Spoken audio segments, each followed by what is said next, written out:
नमस्कार, मी अर्चना. आज अन्नूला द्यायचे होते वॅक्सिन. अन्नूला खाली ठेवले की हल्ली लगेच पलटी होते आणि पुढे चालण्याचा प्रयत्न करत असते. तिचे पप्पा तिच्यासोबत खेळत होते. इकडे मी लागली नाश्त्याची तयारी करण्यासाठी. आज परीला द्यायचे होते साबुदाण्याचे वडे. तर मी म्हटलं चला आता अप्पमच्या पॅनमध्येच बनवूया, आपण कसे होतात ते बघूया. आणि इकडे आम्हाला भाजीसाठी मी बनवणार होती कारले मी कालच रात्री चांगले उकडून घेतले होते. ते वाफेवरती शिजवले, त्याच्यामध्ये काय पाणी मिक्स नव्हते केले. आता इकडे मी मसाला तयार केला आहे कारल्यामध्ये भरण्यासाठी आणि इथे माझा मसाला रेडी झाला आहे.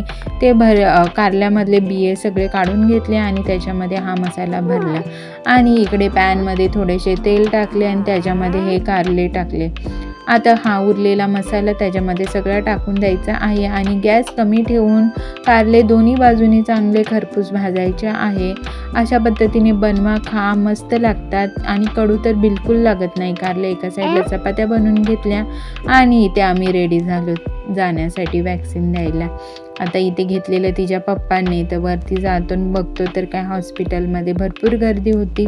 तर आम्ही बसलो नंबरसाठी.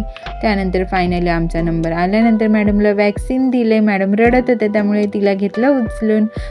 आता रस्त्यात आल्यानंतर ना आम्हाला दिसला अननसवाला. अननस परीला खूप आवडतो म्हणून तिच्या पप्पांना म्हटलं घ्या तर परीसाठी. तर तिचे पप्पा म्हणले ठीक आहे, चला आता भेटू नेक्स्ट व्हिडिओ.